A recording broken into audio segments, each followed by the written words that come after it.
Everybody put your hands up! I be a revolution. I be a revolution. I be a revolution. हाँ, तो तीसरे episode में आपका स्वागत है। तो मैंने पिछले एपिसोड में बताया था कि कैसे इंडियन कम्युनिटी कैसे स्टार्ट हुई एंड उसी में मैंने एक जगह पे कहा था कि जब 2020 में एनिमे को नई ऑडियंस मिली, उसी के साथ मैच्योरिटी भी आई एंड उसी वजह से अपना सीन इतना टॉक्सिक है। तो सेकंड एपिसोड जिस पॉइंट पे ख़त्म हुआ था वहीं से शुरू करते हैं। तो अब हम फर्स्ट हाफ में किसी क्रिएटर को रोस्ट नहीं करेंगे, अब सिर्फ डिटेल में डिस्कशन होगी एंड उसी पे मैं पूरी कम्युनिटी का रोस्ट होगा। तो शुरू करते हैं। तो टॉक्सिसिटी से मेरा मतलब है, अगर तुम अपने फेवरेट शो के बारे में बुरा नहीं सुन सकते और ऑफेंड हो जाते हो, that means you are toxic. अब थोड़ी साइकोलॉजी समझते हैं। साइकोलॉजी में एक टर्म होता है मेलो इफेक्ट, जिसमें कोई चीज़ तुम्हें पसंद नहीं आई या फिर तुम किसी चीज़ के बारे में तुम ज़्यादा सुनते हो, वही चीज़ तुम्हें सच लगती है और वो शो भी तुम उस पॉइंट ऑफ व्यू से ही देखते हो जिससे वो तुम्हें पसंद आता है। तो वही चीज़ न्यूबीज में ज़्यादा कॉमन है, जो ज़्यादा इवॉल्व्ड और जिसने एनिमे वर्ल्ड डिस्कवर किया है वो इतनी जल्दी कोई बात कोई नहीं मानेगा। अब साइकोलॉजी से हटके आते हैं मेन टॉपिक पे।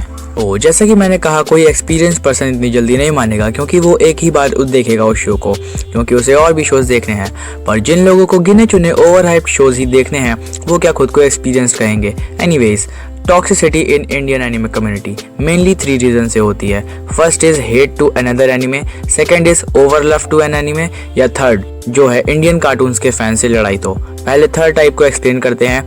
तो जिस तरह एनिमे में किड्स ऑडियंस के आने से टॉक्सिसिटी फैली है, वैसे ही इंडियन कार्टून्स जिनकी टारगेटेड ऑडियंस है बच्चे हैं, लेकिन जब अडल्ट या टीनेजर्स उसे देखते हैं तो उन्हें ट्रैश लगता है। हाँ, तो दैट इज़ नॉर्मल, क्योंकि वो तुम्हारे लिए ही नहीं। अभी रफ्तार जो एक पॉपुलर रैपर हैं, उन्होंने छोटा भीम की spin off series Bhim in the city का टाइटल ट्रैक बनाया है। उन्हें लोग हेट दे रहे हैं क्योंकि उन्होंने कॉम्प्लिकेटेड लिरिक्स नहीं लिखे। अब जिस तरह एडल्ट्स को बच्चों के शोज नहीं इंजॉय कर पाते, फिर बच्चे कैसे कॉम्प्लेक्स लिरिक्स को इंजॉय करेंगे। आप सब एनिमे फैन से मेरी गुजारिश है कि आप पहले साइकोलॉजी समझिए, बाद में ज्ञान बांट लेना।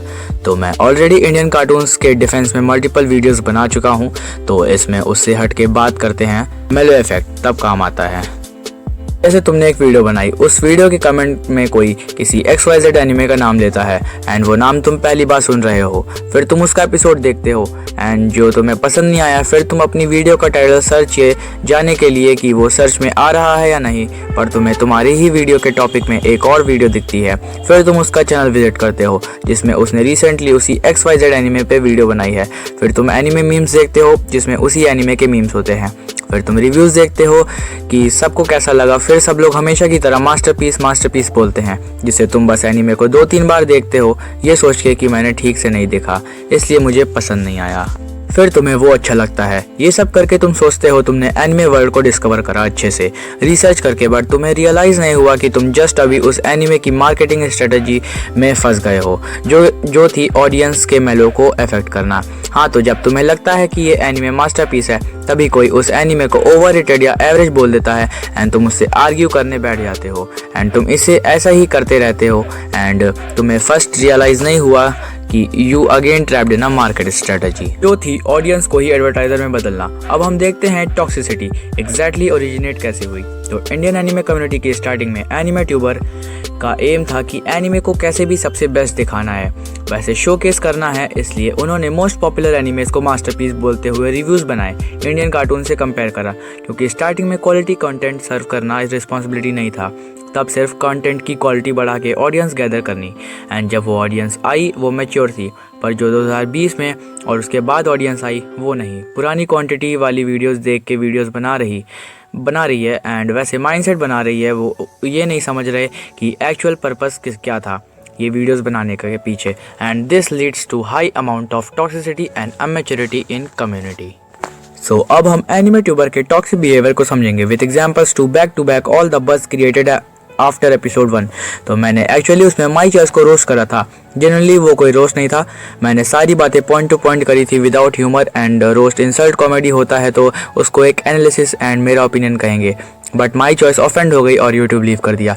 चिंता मत करो, मैडम ने अगले दिन ही 9 वीडियोस अपलोड कर दी एंड इंक्लूडिंग प्रीमियर, एंड इतने दिन में इतना तो जान गया हूँ कि ये कभी इम्प्रूव नहीं करेगी।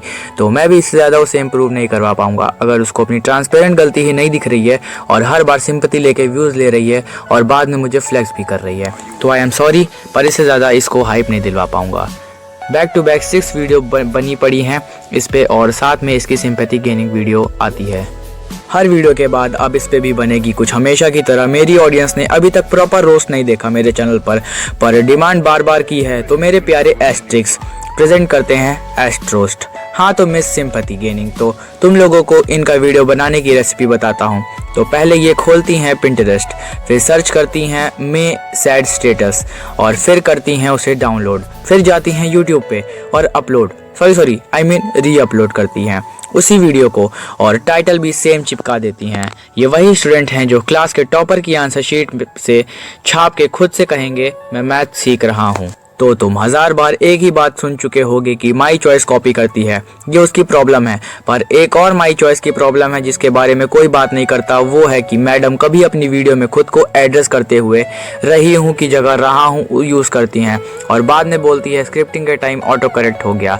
तो समझ रहे हो, इनको कॉपी करना बड़े अच्छे से आता है कि खुद को पता है कि मुझे रही हूँ उस यूज़ करना है, पर स्क्रिप्ट को लॉयल्टी दिखाते हुए एज इट इज़ बोलती हैं। अब देखो, मैं इससे ज़्यादा किसी को रोस्ट नहीं कर सकता क्योंकि मैं हर किसी की रिस्पेक्ट करता हूँ, इसलिए मैं माई चॉइस के सब्सक्राइबर्स की भी इज्जत करता हूँ। नहीं मतलब खुद ही बताओ, बेचारों को दोबारा सिंपैथी वीडियो देखनी पड़ेगी। सॉरी, माई चॉइस की भी रिस्पेक्ट करता हूँ, इसलिए नहीं चाहता कि वो एक और सिंपैथी वीडियो बना के टाइम वेस्ट करे, उनका नहीं हमारा, उस वीडियो का रिप्लाई देने में। For God sake I become silent on this matter from now. Reason मैं पहले ही बता चुका हूँ, तो अब पकड़ते हैं किसी और बंदर को। नहीं, मैं इसके कॉपिंग स्किल्स के बेसिस पे इसे बंदर नहीं कह रहा हूँ, बल्कि इसने अपने चैनल का नाम ही बंदर रखा है एंड हमेशा बस कंटेंट चेंज करता रहेगा और चैनल नाम भी ये जब कंटेंट सेटल करता है तो इसकी ऑडियंस मना कर देती है। तो गाइस देखो, कंटेंट वो बनाओ जो ऑडियंस को पसंद है, पर उस कैटेगरी का बनाओ जो तुम्हें पसंद है। You get that point, right? Then follow up this to improve और बिल्ड योर कंटेंट। हाँ, तो अगला आता है लाइट दैट सिंग। देखो, अब इस पे खुल के बात करते हैं। ऐसा कुछ नहीं है कि मैं उसके ज़्यादा फेवर में हूँ या वो मेरे में, बस हम दोनों दोस्त हैं इसलिए वो मुझे अपने साथ है एंड मैं उसे अपने साथ इन्वॉल्व करता हूँ। एंड अब आते हैं उसके कंटेंट पे।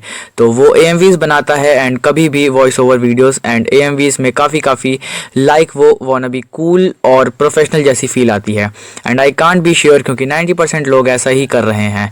क्लीन एडिट्स तो बहुत ही कम देखने मिलते हैं एंड मैं खुद की तारीफ़ नहीं कर रहा हूँ क्योंकि मेरा खुद का लास्ट बैंगर AMV 4 महीने आया था, सजाए मौत AMV। उसके बाद सब मैंने रीच पकड़ने के लिए बनाया एंड अब सिर्फ सीरीज पे फोकस करने वाला हूँ। इसके बाद एक और सीरीज़ आएगी जिसमें कुछ चुने हुए यूट्यूबर्स तुम्हारे टीचर बनके तुम्हें एनिमे वीडियो कॉन्सेप्ट समझाएंगे। ये उन लोगों के लिए भी है जिन्होंने मेरी सीरीज़ के बारे में कहा था कि मैंने ये सीरीज़ इम्प्रूव कराने के लिए बनाई है, लेकिन मैं कौन होता हूँ इम्प्रूव कराने वाला? इम्प्रूव कराने के लिए तो टीचर्स होते हैं। तो हाँ, तुम ऐसे ही हेट देते रहे एंड मैं उसे इंस्पिरेशन लेके और सीरीज़ बनाता जाऊँगा और तुम्हारी तरह बिना किसी चीप कोड के ऑर्गेनिक मेथड से ग्रो करूँगा।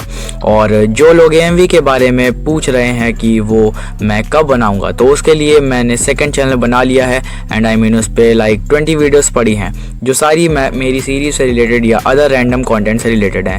पर अब से सिर्फ AMVs आएंगी उस पे, तो जाओ और सब करके 100 सब्स तक पहुंचाओ। तो अब बढ़ते हैं कंक्लूजन पे।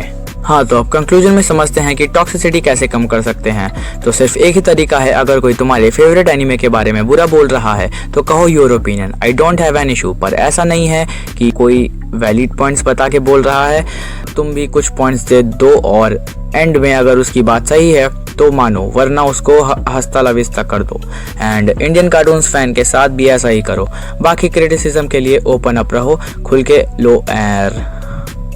के ले लो आराम से और बाद में दूसरों को भी मौका दो। अगर तुम्हें कुछ लगता है तो मुझे लगता है हमारे पास कुछ है नहीं उतना ज़्यादा डिस्कस करने के, तो बिना आपका टाइम वेस्ट करे शाउट आउट देके ख़त्म करते हैं। तो आज का शाउट आउट है, मतलब मुझे ही है, फिर स्क्रिप्ट में यही लिखा है, शिंची फॉक्स को, जो अभी वॉइस ओवर दे रहा है, जिसको आप भी सुन रहे हो। तो भाई का कंटेंट जाके चेकआउट करो, मेरा ही कंटेंट जाके चेकआउट करो भाई।